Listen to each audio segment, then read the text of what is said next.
Quisiera darles la, quisiera darles la bienvenida y bueno, a continuación las palabras del doctor Alfonso Castrillón, director del Instituto de Investigaciones Museológicas, que se encargó de editar ese texto. Buenas noches con todos. Solo 4 líneas para resaltar la importancia que tuvo Juan Hacha en mi vocación cuando no sabía qué hacer después de haber terminado letras. Hay personas que dejan un recuerdo imborrable, que estuvieron ahí cuando más se le necesitaba. En mi caso, esa persona fue Juan Hacha. Yo había terminado letras en la Universidad Católica y un viaje a Italia había puesto a prueba mi vocación por la literatura sin saber qué camino tomar. Mientras enseñaba en el Colegio Champañá, donde tenía como alumno a Humberto Hacha, hijo de Juan, un día le dije que quería conocer a su padre porque había leído sus artículos en El Comercio. El encargo fue cumplido puntualmente y al día siguiente Humberto me dijo que podía ir a verlo a su casa en la calle Pedro Venturo en San Antonio. Acudí a la cita emocionado, como era natural, pero desde el primer momento sentí una gran confianza por el cálido recibimiento y la conversación fluyó como si se hubiera conocido, si nos hubiéramos conocido hace mucho tiempo. Me sorprendió la abundancia de cuadros abstractos en las paredes y la cantidad de libros en los estantes que sirvieron de marco a nuestra conversación. Le conté a Juan las dudas que tenía sobre mi vocación, que oscilaba entre la literatura y las artes plásticas, y eso fue todo el comienzo de la carrera que yo he seguido. Esa conversación fue pues definitiva gracias a Juan Hacha Valdivieso. Agradezco antes de tiempo, de todas maneras, mejor todavía, los comentarios que van a hacer Mijail, Augusto y Luis. Mil gracias por su tiempo. Buenas noches.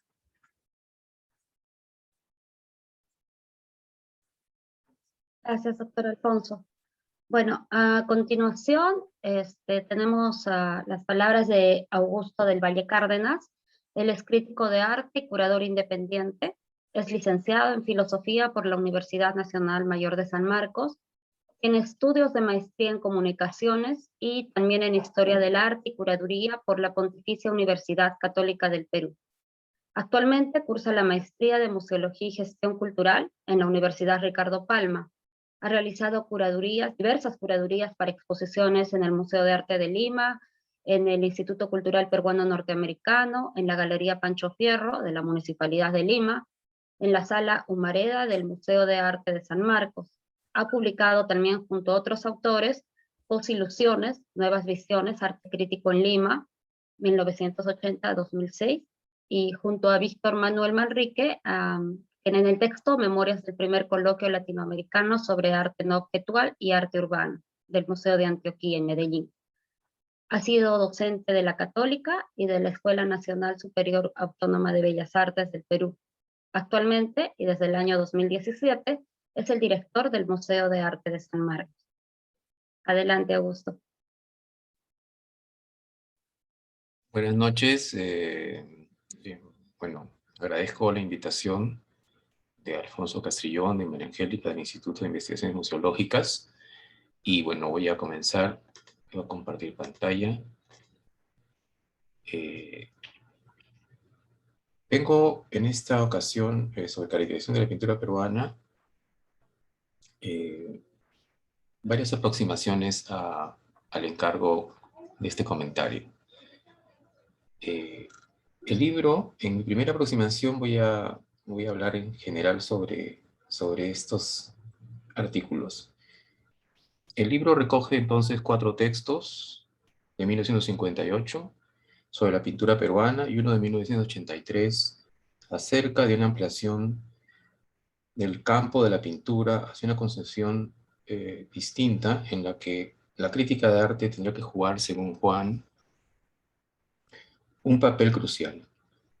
Los títulos de los primeros 4 artículos son Conscripción de la pintura peruana, Las ideas doctrinarias y la pintura, peruanización de la pintura peruana, y existe una pintura peruana que, de acuerdo con lo que dicen, ofrece una articulación entre la pintura y lo peruano. En algún sentido, habría que aclararlo. Por otro lado, el título del último artículo consignado en este libro, Hacia la sociohistoria de nuestra realidad artística, nos señala con esta frase, el enfoque con el que Juan Hacha observa el contexto de lo que se propone en ese momento como realidad artística. Es un momento posterior a los primeros cuatro, como vamos a ver más adelante. Segunda aproximación. Una cuestión muy importante, al menos tal como lo veo yo, es, antes de entrar en materia, es que en estos artículos, la manera como el autor se aproxima a la pintura resulta ser a partir de caracterizaciones generales. Es decir, no toma como punto de partida pinturas específicas, sino en todos los casos discursos en los que menciona a artistas determinados. Por ejemplo, para caracterizar a la pintura española menciona a Velázquez. A Velázquez, cuando podría mencionar Las Meninas de 1656, o menciona, por ejemplo, a Fernando de Cislo, cuando podría mencionar alguna pieza, como por ejemplo esta composición amarilla de 1954. ¿No? De nuevo, esta manera de caracterizar a la pintura siempre es a partir de rasgos que se atribuyen a lo que uno podría pensar como un grupo de obras, pero nunca una obra específica. Esto es especialmente importante para, por ejemplo, ver, si uno quiere pues, entrar en sustancia de modo específico, en una iconografía específica, en una iconografía particular, para comparar el método de Hacha con el de Panot, si fuera esto el caso, pues estas menciones a obras específicas podrían permitirlo, pero eso no es así. Pero lo que quisiera decir es que, y de manera rápida, es que sí existen otros textos de Juan, incluso de ese mismo año 58, hay un texto sobre Fernando Vega, que era uno de los hermanos Brown.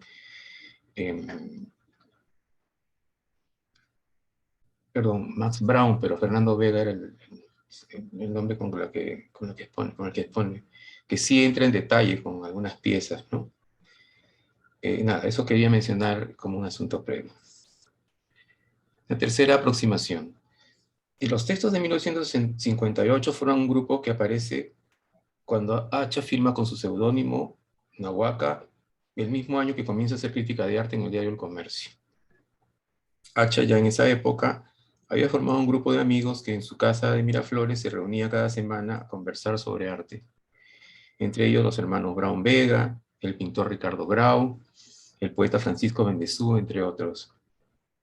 El año 1958 fue el recordado primer salón de arte abstracto en el Mali.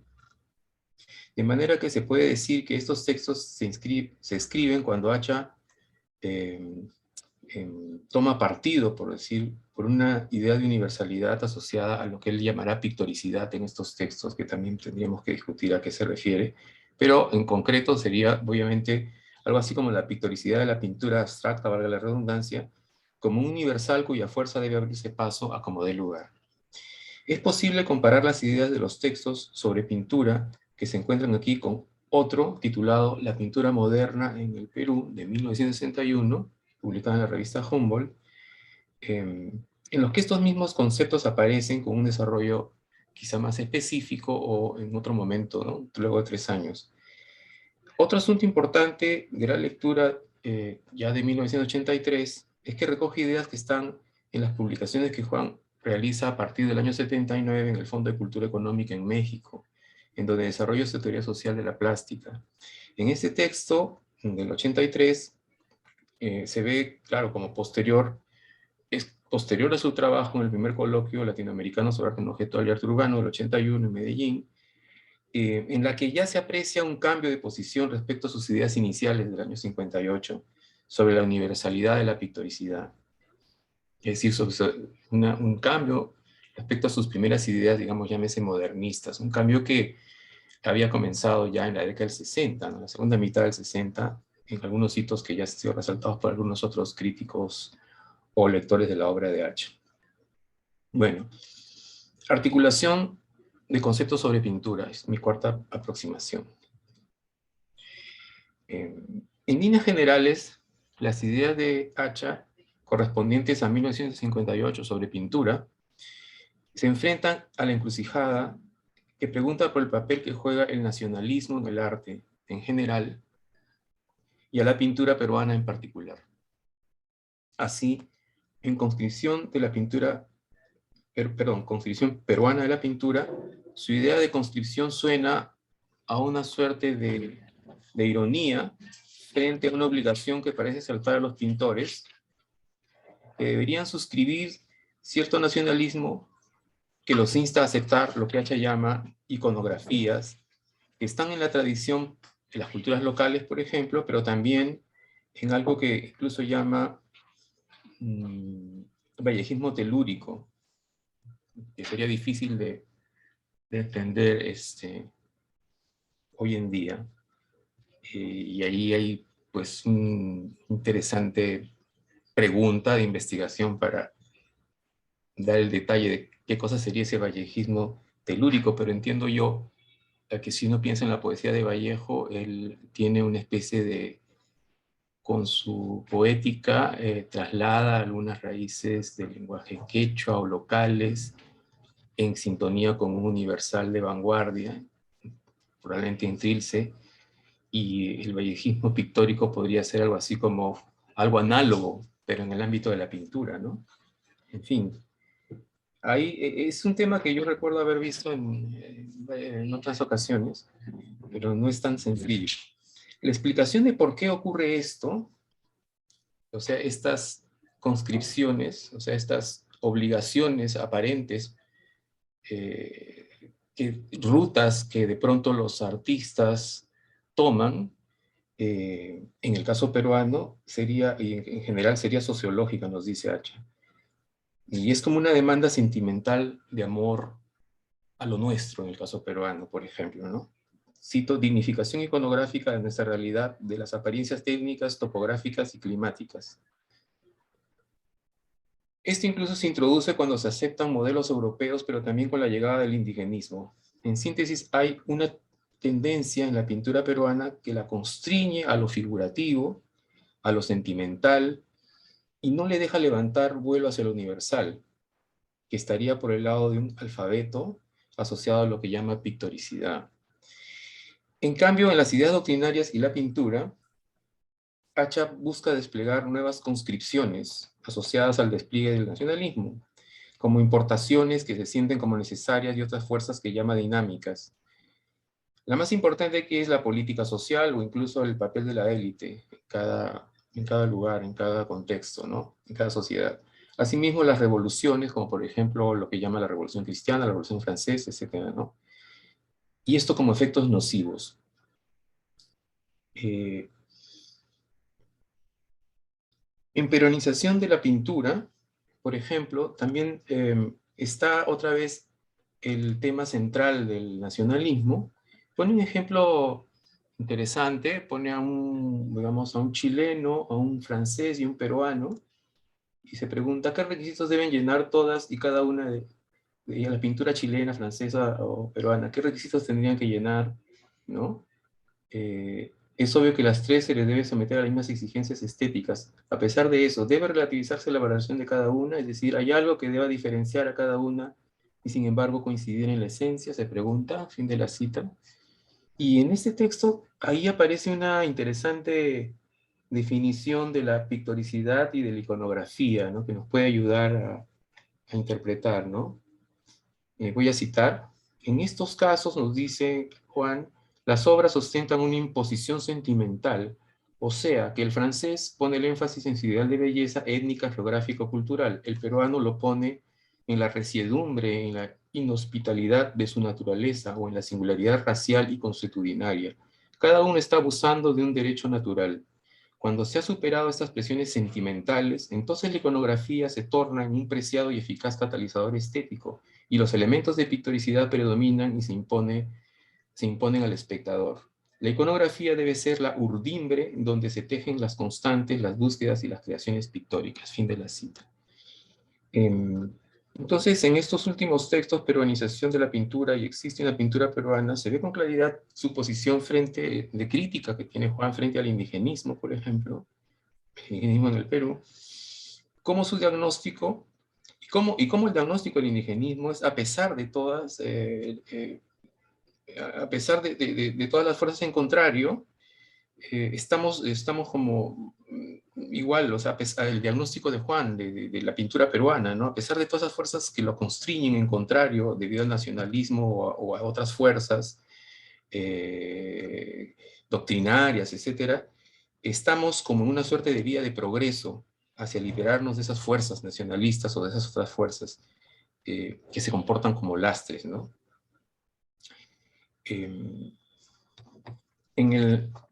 el texto de 1983, en cambio, empieza rectificándose un poco, o sea, diciendo que su mirada anterior había hablado un poco, digamos, no mal, pero digamos, un error incluso dice, ¿no? Él quiere corregir su idea de crítica, porque había definido la crítica como casi dependiente de las obras de arte o de lo que el artista hace, ¿no? Y él dice que la crítica de arte puede tener otro papel diferente, ¿no? Y en ese sentido habla de lo que es la realidad artística, que es un concepto que él desarrolla y propone para hablar de lo que es el entramado de producción, distribución y consumo, ¿no? Aquí estamos en una posición muy distinta al otro entramado iconográfico que les cité, ¿no? Y bueno, yo creo que en ese punto es importante tomar en cuenta cómo otra vez, de nuevo, digamos, en muchos casos, la caracterización, por ejemplo, de la pintura pasa más que por las iconografías, por sus contextos, ¿no? Específicos de producción, distribución o consumo, sea el caso, ¿no? Esto me parece muy importante en esta definición de lo que vendría a ser la teoría social del arte, en donde se privilegian más los procesos, los contextos, antes que una entrada a las consideraciones de carácter iconográfico. Sí, sí. Entonces, antes de terminar, quisiera leer una última cita porque con esto cierro el círculo respecto a lo primero que dije, que me parece muy interesante en esta conversación, en esta discusión sobre las ideas de Juan. Esta consideración donde hasta qué punto se puede tomar como referente puntual obras específicas o caracterizaciones generales que parecen ser de grupos de piezas, ¿no? Y justamente en su caracterización, en la página 44, en el ensayo sobre Existe una pintura peruana, ¿no? Juan dice lo siguiente, dice, esta búsqueda rápida y apresurada de esta última muestra se refiere a una muestra que habría habido en la Cuarta Bienal de Sao Paulo, en 57, y puntos suspensivos, tenemos las figuras abstractas de Cislo, las fracciones y las insinuaciones iconográficas de Villegas, las estilizaciones de Dávila, las adaptaciones psicográficas de Ebnet, ¿no? De Ebnet. Los ídolos fanáticos de Grau, y así. En esa cita, y sigue refiriéndose a como que grupos de piezas, ¿no? O sea, no habla de una pieza específica, pero me parece interesante esto. Sin embargo, sí es posible buscar piezas específicas. Yo he puesto acá, por ejemplo, 2 de los 50, y también es posible encontrarlas en algunos otros textos de Juan. Entonces también hay una polémica interesante, me parece, de cara a la historia del arte, que se basa en ideas de Panofsky u otras cosas, ¿no? Y bueno, retorno a lo que venía diciendo. Entonces, para culminar, hay como dos momentos que se pueden ver en este libro, o caracterización de la pintura peruana. Un primer momento, que es el inicio de sus textos en el año 58, con una idea de la pintura que está asociada a determinadas obras, sobre todo de algunos artistas importantes, como los que lo mencionaban en sus citas, a la Bienal de Sao Paulo del 57, quizás también, bueno, la referencia que puse del año 58, pero el horizonte es la abstracción, ¿verdad? Y hay un discurso modernista, entre comillas, se podría decir hasta cierto punto, de Juan en la idea de progreso, de cómo este lenguaje universal de la pintura abstracta está abriéndose paso entre nosotros, incluso en contra de conscripciones iconográficas, figurativas, nacionalistas, etc. Y en el segundo momento ya se ve una ampliación del concepto de arte hacia los procesos y hacia los contextos de producción, distribución y consumo, incluso por encima de las iconografías específicas. Hasta ahí me quedaría. Muchísimas gracias.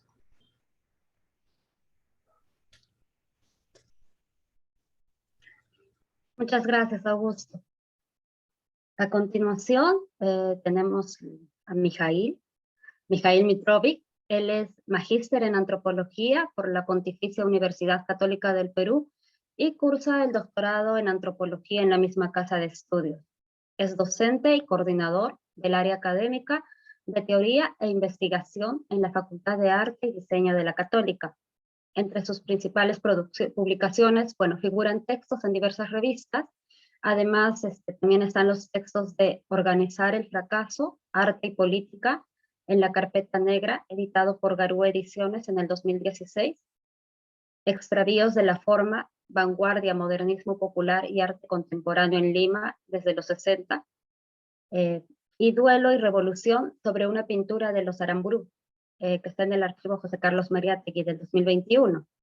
Ha compilado la colección Lecturas sobre el proceso artístico en el Perú en el 2019, editada por la Escuela de Bellas Artes con motivo de su centenario.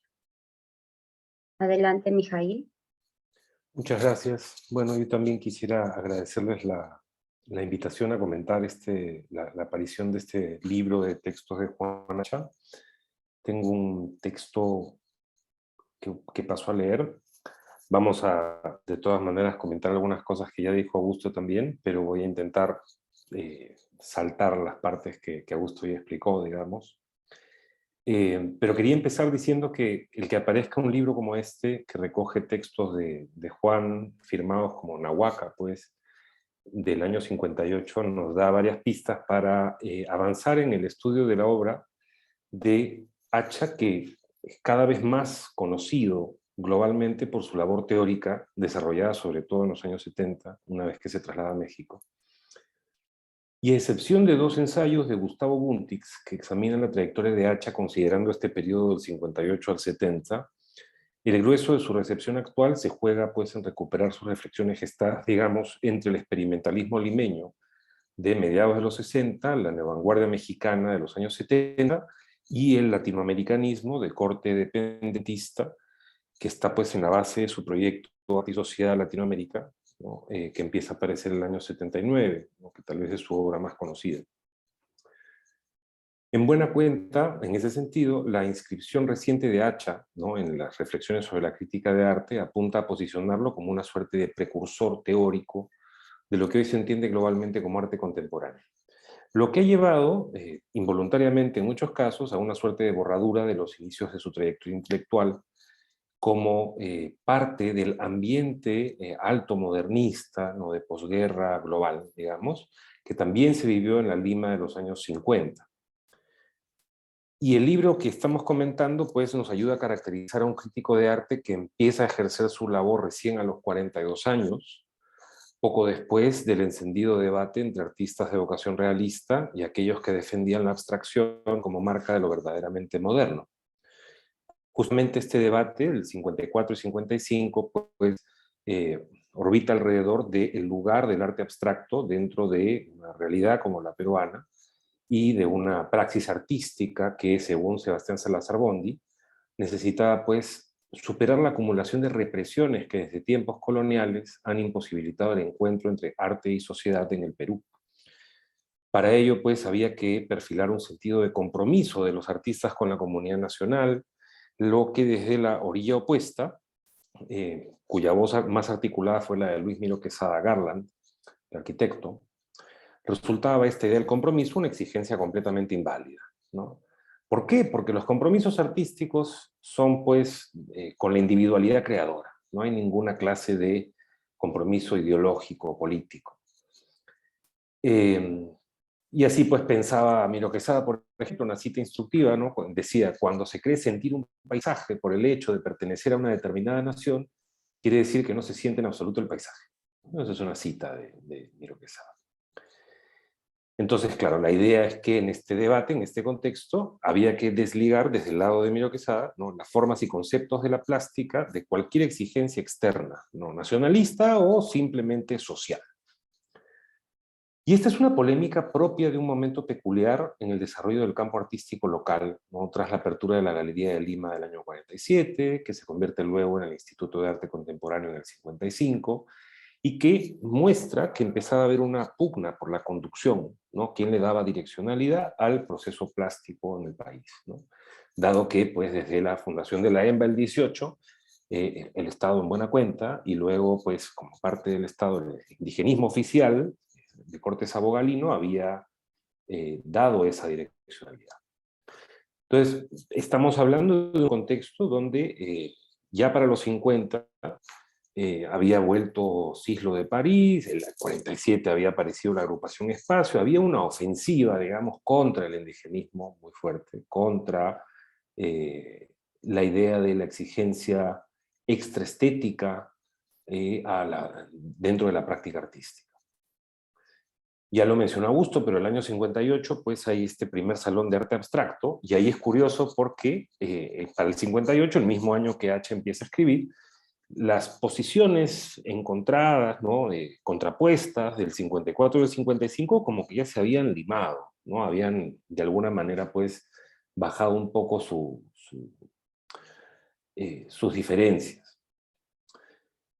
Pero las tensiones continúan en otros ámbitos, ¿no? Por ejemplo, aquí señalo el ensayo que publica Manuel Munive en Illapa sobre el concurso escultórico sobre la marinera, ¿no?, que convoca el mecenas César Reboredo, en mayo del mismo 58, donde también hay una pugna nuevamente, que no tiene que ver tanto con el compromiso nacional o individual de los artistas, sino que la idea era, pues, cómo representar fidedignamente la marinera, ¿no? Y ganó una pieza de Alberto Guzmán, que había, pues, mostrado una sola persona, una mujer bailando, y la marinera se baila de a dos, y se armó, pues, otra discusión sobre, bueno, cómo va a haber ganado esa pieza. Ese es el ambiente, digamos, ¿no?, el que va después, Salazar Bondi va a denunciar en Lima lo horrible, ¿no? Ese tradicionalismo es el ambiente en el que Juan Hacha entra como crítico de arte, ¿no? Entonces, aquí lo que tenemos en el libro, recogidos en estos ensayos, digamos que rápidamente, en base a lo que dice, habría que ubicarlo del lado de quienes defienden los valores estéticos frente a las ideologías que limitan su desarrollo pleno. Pero desde su primer ensayo, que es Conscripción Peruana de la Pintura, el crítico va a dejar claro que no se trata solamente de defender esta doctrina altomodernista, no se trata de simplemente importar las ideas cosmopolitas, digamos, para poder ya superar nuestras trabas, nuestros impases, ¿no?, sino que hay que construir una visión de la plástica que se sostenga en razones sociológicas. Y eso es clave, porque eso es una de las marcas de continuidad en su trayectoria como crítico, desde esa primera irrupción del 58 hasta el momento de su proyecto teórico de arte y sociedad. De hecho, pues en los 70, y esto es mucho más conocido, Noacha va a decir, necesitamos en América Latina introducir el criterio sociológico para, como lo dijo Augusto, poder estudiar la dinámica, la economía política de la plástica, digámoslo así, ¿no?, la producción, la distribución, el consumo y todo aquello, para entender la ideología, ¿no?, en el sistema de producción cultural. Pero en estos primeros ensayos lo sociológico no va tanto por allí, por esa dirección que está inspirada en el marxismo, que es la que va a tener H en los 70, pero la idea de lo sociológico le permite introducir una visión ausente en el debate de los 50. desde la cual, ¿no?, desde una perspectiva que permite decir que tanto las exigencias nacionalistas como la mera importación de ideologías cosmopolitas forman parte de nuestro nudo problemático, ¿no? El problema de la plástica nacional tiene que ver con ambas posiciones, a pesar de que Juan va a estar obviamente más cerca de aquellos que rechazan, digamos, que la figuración y las exigencias políticas. Entonces, bueno, la idea aquí es que, como dice Hacha, hay fuerzas nacionalizadoras, ¿no?, que conciben al arte, someten la pintura a la tiranía del mensaje ideológico, al costumbrismo, al telurismo, al sentimentalismo, y por eso dice, en un segundo texto, hemos cubierto el arte con una serie de categorías sociales, nacionales, políticas y sentimentales hasta perderlo de vista. ¿Mm? Es decir, se ha perdido este anclaje estético del arte. Y lo que va a decir finalmente es que estas conscripciones han llevado a la pintura peruana a vacilar entre aceptar ese sometimiento o esos sometimientos o buscar su insobornable autonomía, dice, ¿no? Ya que es interesante pensar qué entendía Hacha por autonomía, ¿no?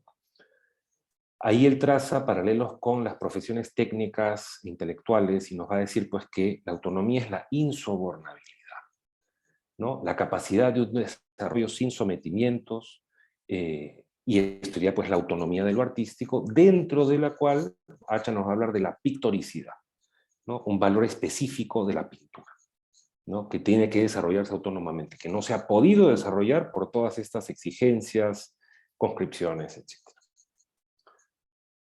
Entonces, lo que le interesa a Hacha aquí es salir de la conscripción nacionalista y pensar cuáles son realmente las rutas posibles para la pintura peruana y su desarrollo hacia adelante. Entonces nos va a hablar pues de que hay algunos males menores, ¿no?, que hay que aceptar, digamos, como resultado de nuestras peculiaridades socioculturales y de nuestro desarrollo artístico, ¿no? Tenemos que rechazar, dice Hacha, pues obviamente el sometimiento ideológico del arte, ¿no? Tenemos que entender finalmente que en nuestro caso el indigenismo, a diferencia de México, ha sido una doctrina puramente estética y no ha tenido una revolución de fondo, ¿no? Y lo que nos dice aquí es que el nacionalismo finalmente, como un mal menor, ha impedido que tengamos esa relación tan fluida o directa, o ese sometimiento a lo ideológico político. ¿Cuál es ese mal menor? Dice Hacha, la peruanización de la iconografía. Y ese fue el mal menor que llevó a muchos artistas, ¿no?, Cislo es solamente el caso más conocido, ¿no?, y al Instituto de Arte Contemporáneo de ese entonces a sustentar lo que Mirko Lauer llamó la teoría de las raíces nacionales en los tempranos años 60, ¿no?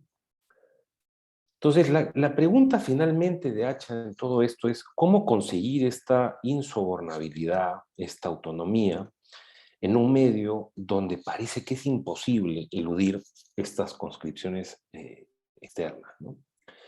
¿Cómo arrancarle, dice Hacha, verdaderos valores artísticos, o en otra parte dice elementos estéticos que son universales y autárquicos, ¿no? Ahí cierro la cita, al hecho de que finalmente reconoce también Hacha que toda pintura es creada en un terreno nacional. Hay un cierto factor ineludible, ¿no? Entonces lo que nos va a decir finalmente es que la nacionalidad es una condición con la que hay que transar, ¿no? No se puede uno someter a ella, pero hay que transar con ella de alguna manera. Porque finalmente un artista emerge de una comunidad nacional, de un entorno sentimental, y lo que tiene que hacer es atenuar esas condiciones, ¿no? Entonces, a mi parecer, lo que consigue Hacha con esta visión es posicionarse en el debate de los años 50 desde una posición que es ni nacional, ni antinacional, ni anacional. Simplemente lo nacional está allí. Hay que lidiar con ello e intentar que las cosas salgan lo mejor que se pueda, ¿no? Entonces, justamente, lo que nos va a decir Hacha es que si el indigenismo pues entorpeció este desarrollo de la pictoricidad, pero por otra parte, el rechazo intransigente al indigenismo ha llevado a el expresionismo subjetivo, ¿no?, nos dice en otra sección, es como si estuviésemos oscilando entre un polo donde el arte está sometido a lo social, de otro polo donde simplemente lo social está absolutamente negado, ¿no? Donde las formas, parecería decir Acha, están pues completamente desgajadas de su contexto. Entonces, claro, uno tiene que escoger el mal menor, digámoslo así, dentro de las opciones estéticas que están abiertas en ese momento. Y así nos va a llevar a plantear que la pintura peruana necesita llegar a un despliegue de su pictoricidad, pero al mismo tiempo contrarrestar la excesiva occidentalización de nuestra tradición artística republicana. ¿Cuál es esta solución, entonces? Nos dice, el arte preincaico nos presenta nuestro mejor y más antiguo repertorio de formas. Aunque hoy las tenemos exangües de significado, dice, ¿no? Una fórmula parecida a las formas deshabitadas que Cislo tantas veces usó para hablar de la plástica indígena en el Perú. Entonces, finalmente, el último de los textos del 58 aquí recogidos, no voy a comentar el del año 83, Acha nos dice finalmente que necesitamos encontrar este balance y parece que se está logrando, ¿no? Hay que superar la debilidad interior de la pintura, como dice, ¿no? Cuando las conscripciones han sido fuertes, lo que ha pasado es que la pintura ha sido muy débil, ¿no? Dice. Y para superarla vamos a buscar entonces una sensibilidad nuestra que no sea nacionalista, una sensibilidad geográfica que no sea ideológica. Y nos comenta entonces este premio municipal donde se reúnen muchos artistas, ¿no? Y donde él va a decir, finalmente estamos encontrando aquí ya una cierta pictoricidad desarrollándose. Ahora bien, este no es el Acha que el año 67 va a escribir retrospectivamente sobre estos años y decirnos que fueron los años del desarrollo, ¿no?, de la libertad artística contra la oficialidad del indigenismo, ¿no? Ya el 67 Acha nos va a hablar mucho más desde la mirada sociológica, con nuevas categorías, nuevos conceptos. Va a estar ya en contra abiertamente del indigenismo abstracto, como va a llamar a esto justamente que el año 58 él consideraba como una salida a los impases de la pintura peruana. Va a haber ahí un momento interesante de transformaciones importantes en el crítico. Aquí más bien lo que tenemos son el reconocimiento de que las alusiones Tiahuanacota en Cislo y en Villegas, Mochica en Dávila y Paraquenses en Grau, dice, son la superación, nos enseñan el destino de la pintura peruana, ¿no? Porque estos pintores van a poder encontrar, dice, la originalidad que caracterizará la pintura en el futuro, ¿no? Entonces, el juicio final del año 58 es que ya podemos hablar de pintura peruana, ¿no? Porque hemos encontrado ese mal menor, hemos encontrado cómo transar con lo nacional, ¿no? Y finalmente ya hay una ruta clara. Entonces, para cerrar, lo que me interesa justamente es plantear que Acha hace su aparición dentro de esta escena, buscando introducir nuevos criterios para la valoración de la plástica, y eso me parece fundamental. Eso creo que es algo que él se va a mantener como una constante, como una curiosidad y una voluntad por innovar a nivel de la forma de ejercer la crítica y de los conceptos necesarios para ello. Pero al mismo tiempo es importante poder rastrear bien los conflictos, ¿no? Como aquello que el año 58 parece ser la alternativa, en menos de una década se va a convertir, al oficializarse, al volverse pues lo hegemónico, podríamos decir, se va a convertir en el nuevo blanco de sus críticas, y creo que eso se va a ir radicalizando con el tiempo, ¿no? Entonces, yo creo que uno de los grandes aportes de estos ensayos, de la publicación de este libro, consiste justamente en permitirnos mirar al crítico en su trayectoria más completa, ¿no?, desde sus inicios, y poder, desde esta valoración de sus inicios, percibir y valorar pues, su radical capacidad para transformarse. Eso es. Muchas gracias. Muchas gracias, Mijail. Bueno, a continuación vamos a tener las palabras de Luis Iguacollo. Él es bachiller en Historia del Arte por la Universidad Nacional Mayor de San Marcos. Tiene estudios de maestría en filosofía por la misma universidad y actualmente cursa la maestría en estudios latinoamericanos y del Caribe en la Universidad Nacional del Rosario, en Argentina. Ha publicado artículos sobre historia y arte y también ha participado en eventos académicos nacionales e internacionales sobre pensamiento peruano latinoamericano. Su campo de estudio es la estética. Adelante, Luis. Muy bien, muy buenas noches.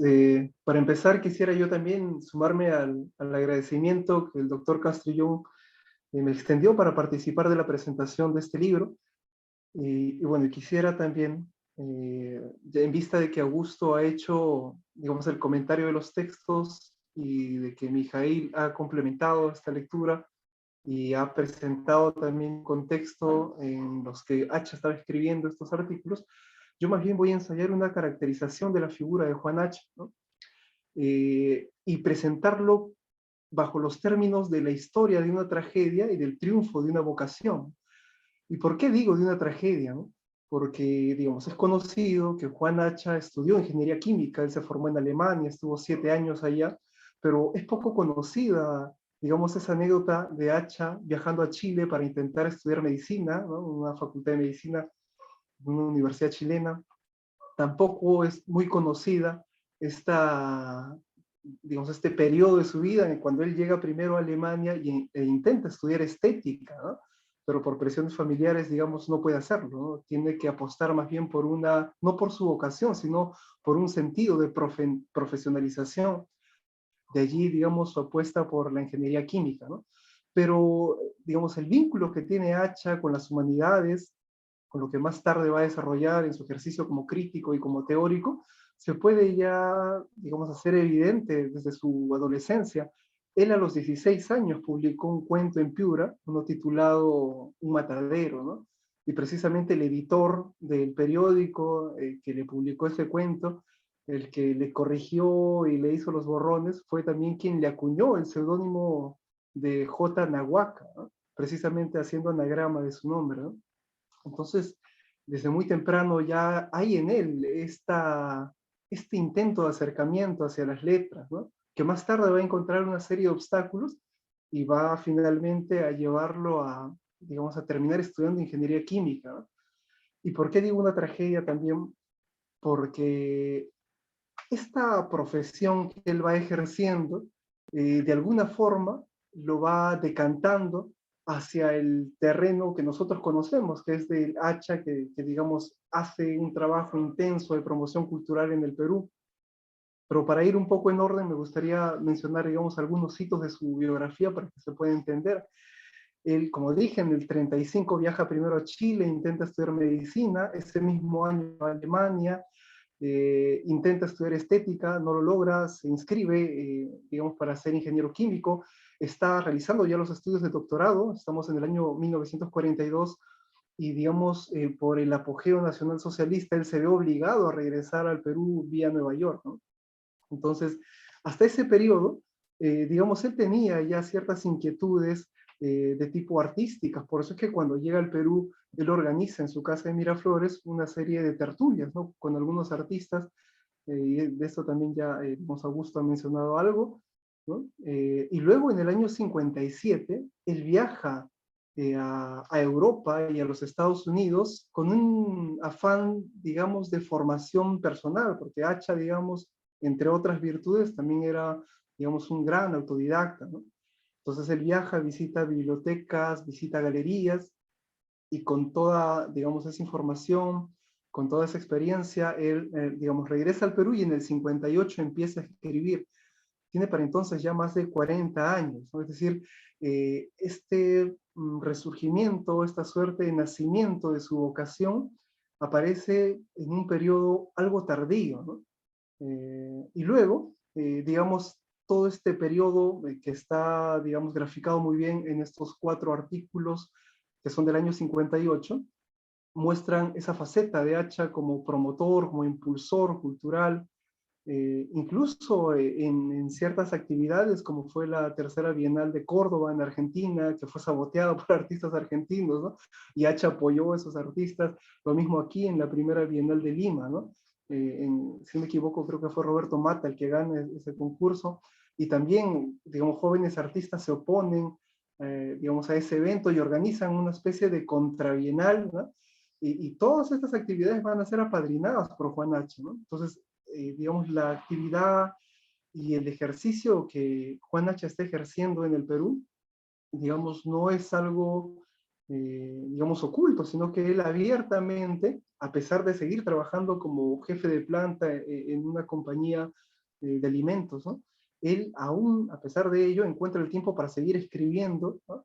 y publicando. Y además, esto lo dice Buntis, ¿no? Hacha probablemente haya escrito cientos de textos, ¿no? De los cuales solamente se fueron publicando, digamos, algunos puñados, nada más. En sus archivos han encontrado, digamos, una serie inmensa de borradores, ¿no? Que no se llegaron a publicar, ¿no? Trabajaba mucho en su ejercicio escritural, por eso hablo también de una vocación, ¿no?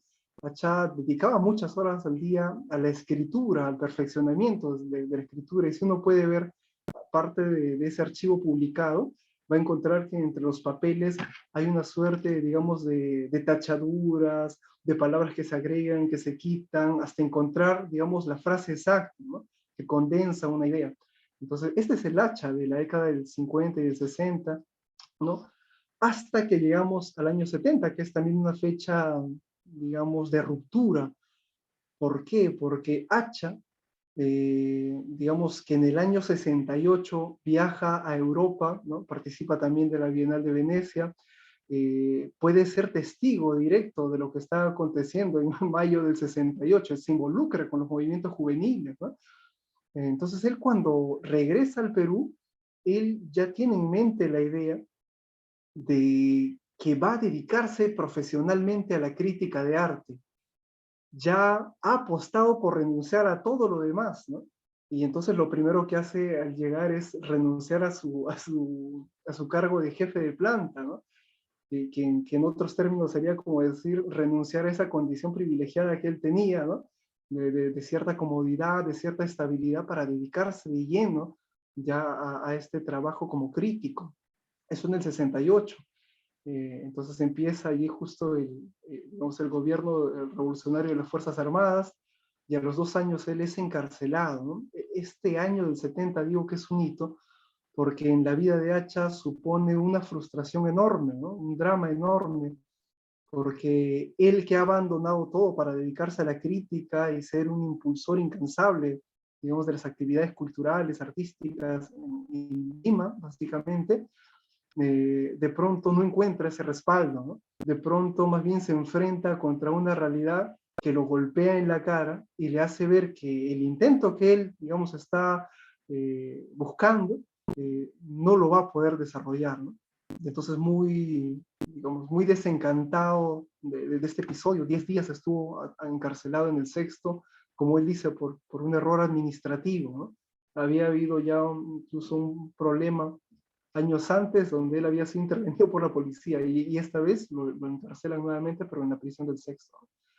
Luego de una temporada en Estados Unidos y en Europa y en Argentina, termina finalmente afincándose en México, digamos, de allí data todo ese periodo que es ya muy conocido en él, ¿no? Porque, digamos, los estudiosos de la vida de Hacha han concentrado sus fuerzas en estudiar estos monumentos, ¿no? Que son sus 4, digamos, libros de arte y sociedad, ¿no? Donde estudia bajo una, diríamos, mirada marxista el problema del arte en términos prácticos, ¿no? De producción, ¿no? Distribución, consumo.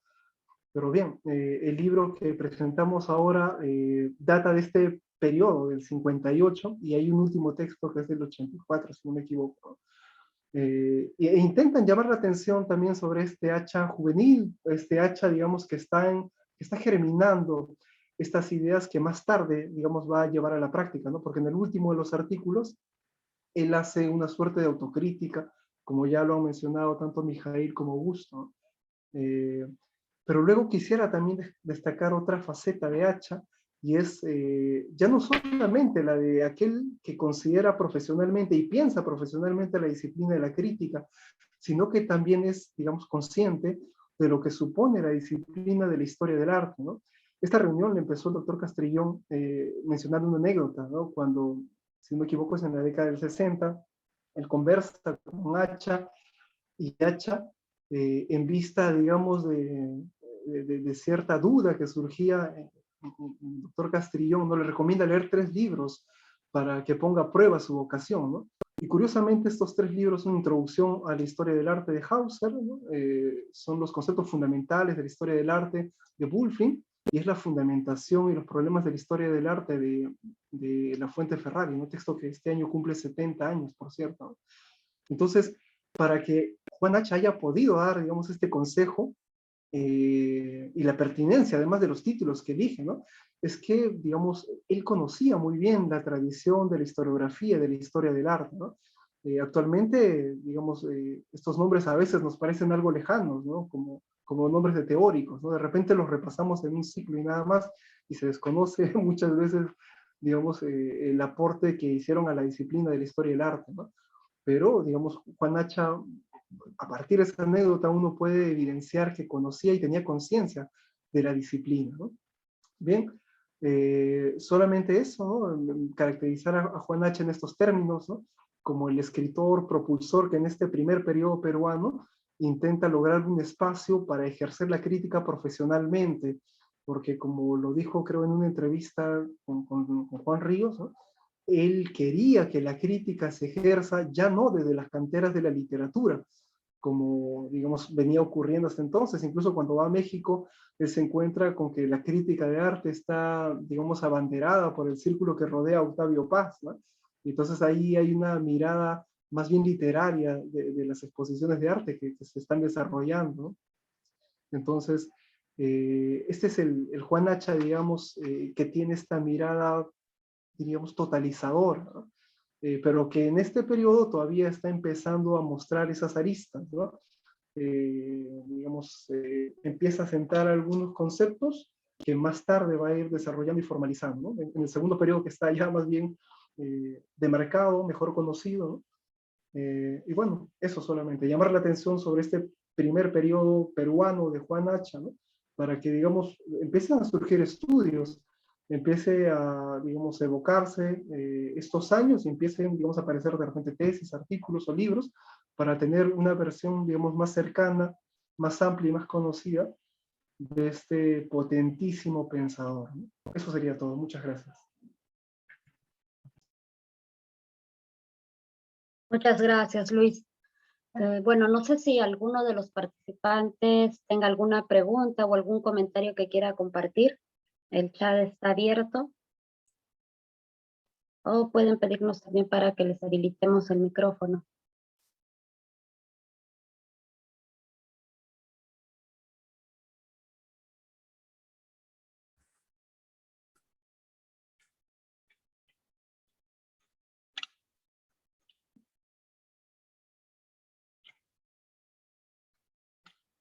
Ok, bueno, parece que no hay comentarios. Quiero agradecerles a Mijail, a Augusto, a Luis por acompañarnos esta noche, al doctor Castrillón. Recordarles que, bueno, tenemos ahora caracterización de la pintura peruana. Los textos de Juan Hacha los podemos encontrar en la librería del Centro Cultural Corihuasi, en la avenida Arequipa, 5198. Y nada, eso es todo. Muy buenas noches y muchas gracias por acompañarnos ahora. Muchas gracias a los expositores. Un saludo cordial y fraterno con ustedes. Gracias. Buenas noches, Alfonso. Gracias. Buenas noches. Buenas noches. Buenas noches. Buenas noches, muchas gracias.